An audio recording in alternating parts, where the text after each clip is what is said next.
They called her Miss Denise. Not Denise Jenkins, not Denise from accounting, not Mrs. Jenkins like she preferred, just Miss Denise, the janitor. Every morning at 5:45, long before the office lights clicked on and the sales team started bragging about who closed what, she was already there, pushing a squeaky cart past the frosted glass doors of Crestwell Holdings. Her gray uniform had faded over the years, and her sneakers had flattened out from walking the length of that building so many times. She kept a rag tucked in her pocket, a quiet look on her face, and a rhythm in her step like she'd been doing this forever. And in a way, she had. 15 years of collecting crumpled napkins from conference rooms, picking up gum wrappers from the breakroom floor, and wiping fingerprints off the elevator buttons that no one ever seemed to clean. To most of the folks who worked there, she blended into the background like wallpaper. If she was in the room, they talked around her, through her, like she was invisible, except for a few decent ones, mostly interns or temps who hadn't learned yet that pretending not to see her was part of the job culture. But Denise wasn't bitter, at least not at first. She kept her head down, kept her mouth shut, and listened. She listened to the laughter from corner offices, listened to the conversations that people thought weren't worth whispering, the jokes, the arrogance, the lies. She learned everything she needed just from a mop and a good pair of ears. One time, a marketing representative left a full sandwich on the trash can instead of inside it. Denise picked it up and tossed it without a word. He walked by, didn't even say thank you, just looked at her and said, "Make sure the carpet's dry before the 3 o'clock meeting." She smiled and nodded. The next day, he spilled coffee on that same carpet and blamed her for not cleaning it well enough. She nodded again. It wasn't the first time, wouldn't be the last. Down on the 4th floor, one of the senior VPs, Douglas Fairbanks, loud and always reeking of cologne, once laughed with his assistant, saying, "Can you imagine working here all your life and not even having a desk?" She heard him. He didn't care. He didn't know who she was. None of them did. That building was full of people who thought their title gave them value, who thought respect had to be earned with quarterly goals and 10 a.m. meetings that should have been emails. They didn't know that Denise didn't need their validation, because Denise owned more of that company than anyone in that building. But she hadn't told a soul, not yet. As she pushed her cart past the executive offices that morning, pausing to wipe down a glass wall where someone's fingerprints smudged the company logo, her phone buzzed quietly in her pocket. One message, just a single sentence, "We're ready when you are." She put the phone back in her pocket, her expression unreadable, then kept walking, but this time she wasn't just cleaning floors. She was walking toward something, and nobody saw it coming. Before Denise ever held a mop in that building, she sat at a kitchen table in Columbus, Georgia, poring over business plans with her husband, Roland Jenkins. That was back when Crestwell Holdings wasn't even a name yet, just an idea scribbled on the back of a grocery receipt. Roland had drive, that kind of raw ambition you couldn't teach. He'd grown up working his uncle's delivery trucks, running roads through Alabama and South Carolina. He knew logistics inside and out before it was ever called a supply chain. Denise, on the other hand, was the brains behind the scenes. She didn't talk much in public, but she had a sharp way of looking at problems, quietly breaking things down and finding what didn't fit. In 1998, Roland and a friend named Curtis Banning scraped together enough to start a freight brokerage with just one rented office space, 2 flip phones, and a fax machine that barely worked. Denise was the first to invest. Her father had left her a small inheritance when he passed, a life insurance payout most folks would have used for a down payment on a house, but Denise had a different idea. "Put it in your name," she told Roland one night. "I'll stay in the background. Nobody needs to know." He looked at her across the table and said, "You sure?" "I know what I'm doing," she said, "and I trust you." Over the next 6 years, the company exploded. Curtis handled networking, Roland took care of operations, and Denise watched every dollar. She did the books, filed paperwork, helped write contracts under a different LLC she registered just in case. It was her way of protecting them both. But Roland, he didn't protect himself. In 2004, a wreck on I-85 took him too soon, a late-night delivery run, a tired driver, a flipped trailer, gone in seconds. Curtis gave a weak speech at the funeral, all business, barely mentioned Denise. That was the first sign. The second came weeks later, when Curtis filed documents removing Roland's name and quietly pushed Denise out of all internal communications. He assumed she'd disappear, but Denise had receipts, legal ones, signed documents from the very beginning that gave her equal ownership of Roland's share. And more than that, she had leverage. She could have sued, could have walked into that office with lawyers and demanded control right then and there. But instead, she waited, because Denise knew the difference between power and timing. She said nothing. No press, no letters, just silence. Then in 2007, a job opening showed up on a community board in Monroe for night janitorial staff, Crestwell Logistics. She circled it. 2 days later, she walked in with a fake resume, a borrowed address, and a fresh pair of work shoes. She got the job on the spot. Curtis never recognized her, not once, and by that time he wasn't even the one running the place anymore. A new name was floating around. Thomas Wexler, a young MBA from Florida State who didn't know a thing about how the company was built but knew how to dress like a CEO. Denise kept her head down, kept showing up one night at a time, one floor at a time, for 15 years.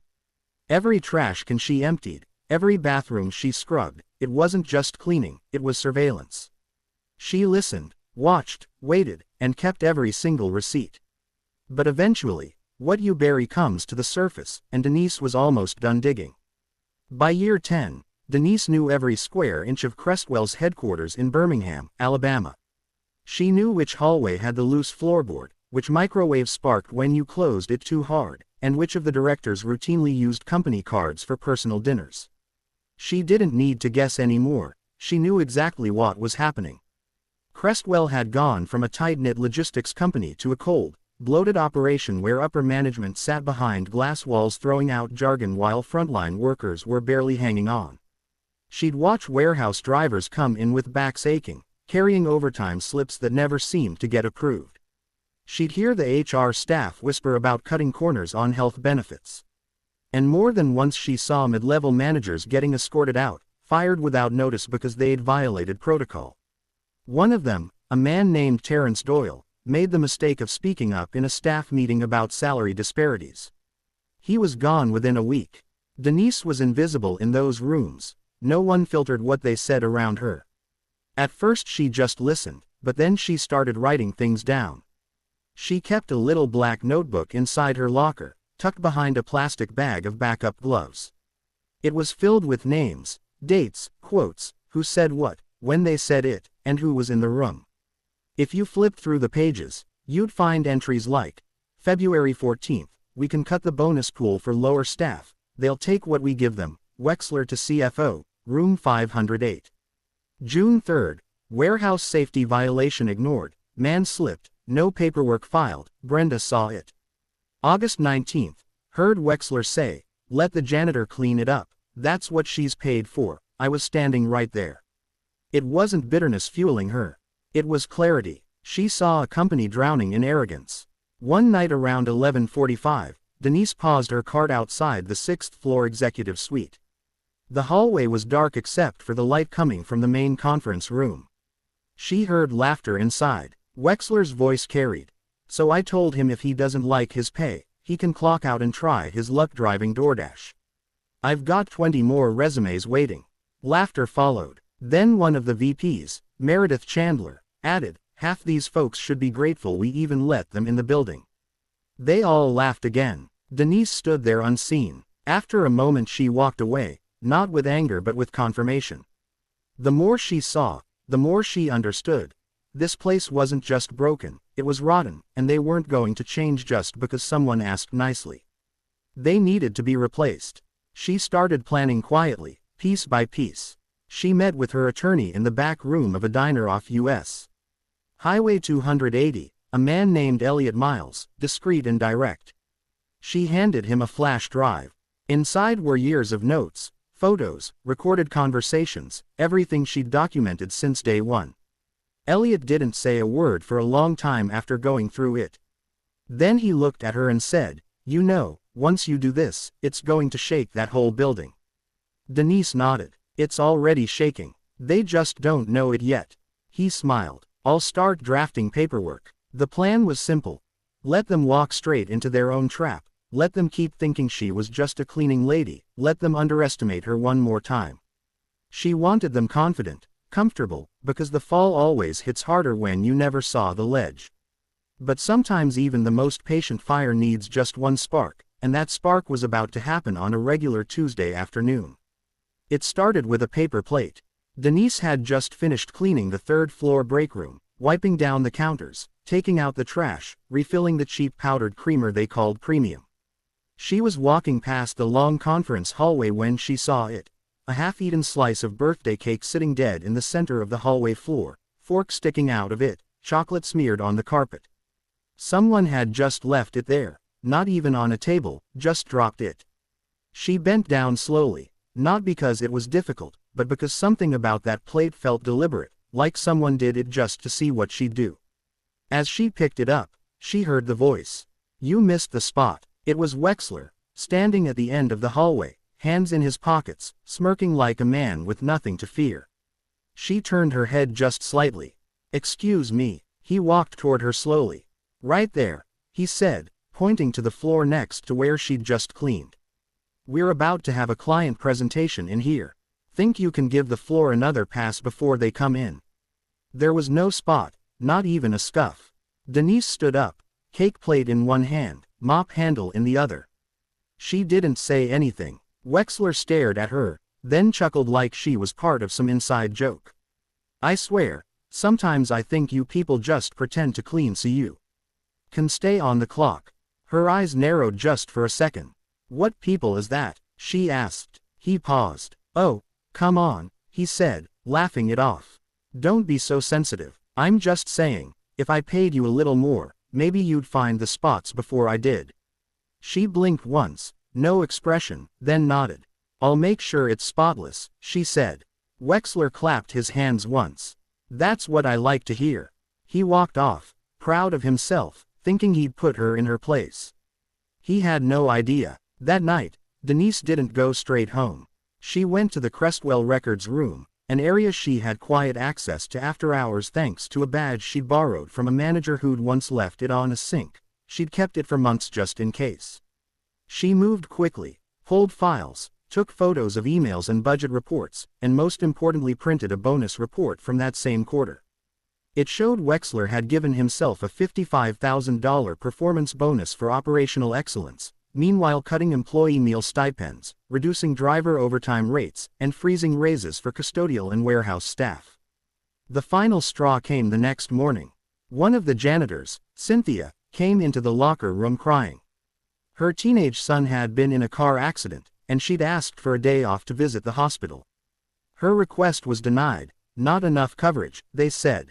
Denise sat there listening. Cynthia couldn't even finish a sentence through the tears. No one from the executive office cared. She was just a name on the schedule. Denise didn't say anything, but she stood up, pulled her phone from her bag, and stepped outside.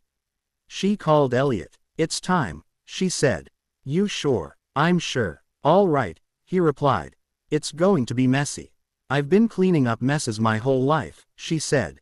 "Let's go." Over the next 48 hours, Denise set the wheels in motion.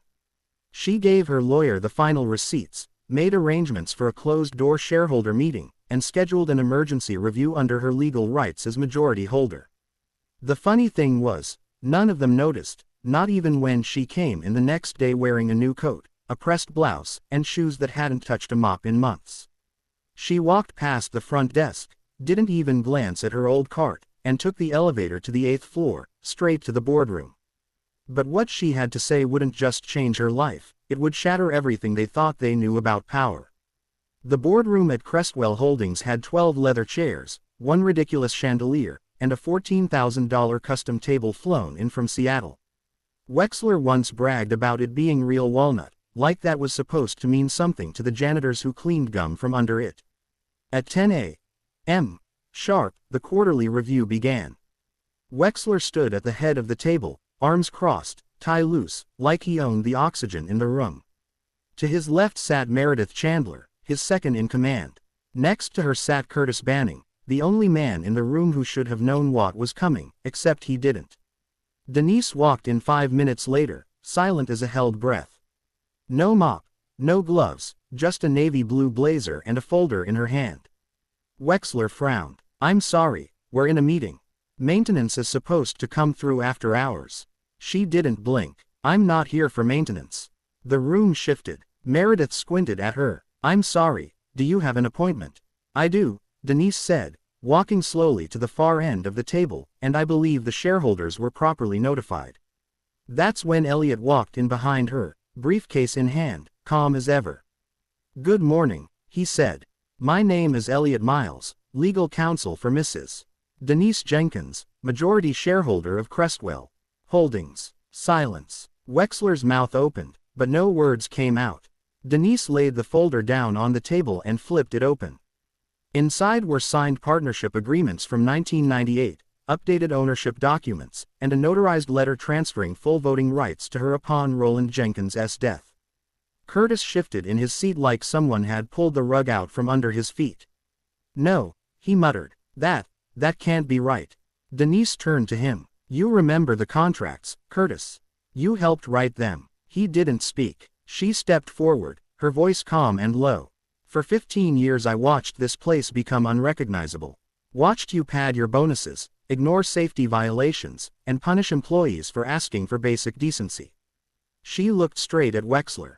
And I watched you turn my husband's company into a playground for your ego. Wexler tried to laugh it off. This is a misunderstanding. I don't know what kind of scam this is.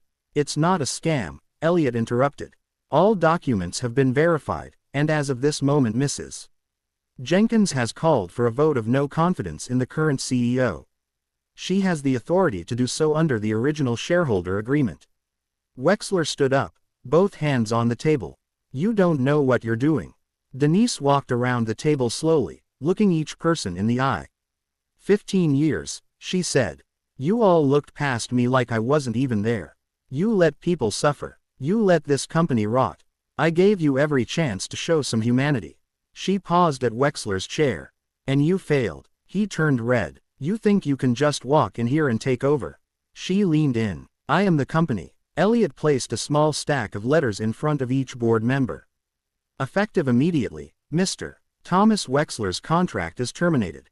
Security has been notified. Wexler's voice cracked. You can't do this. Curtis muttered under his breath. She already did.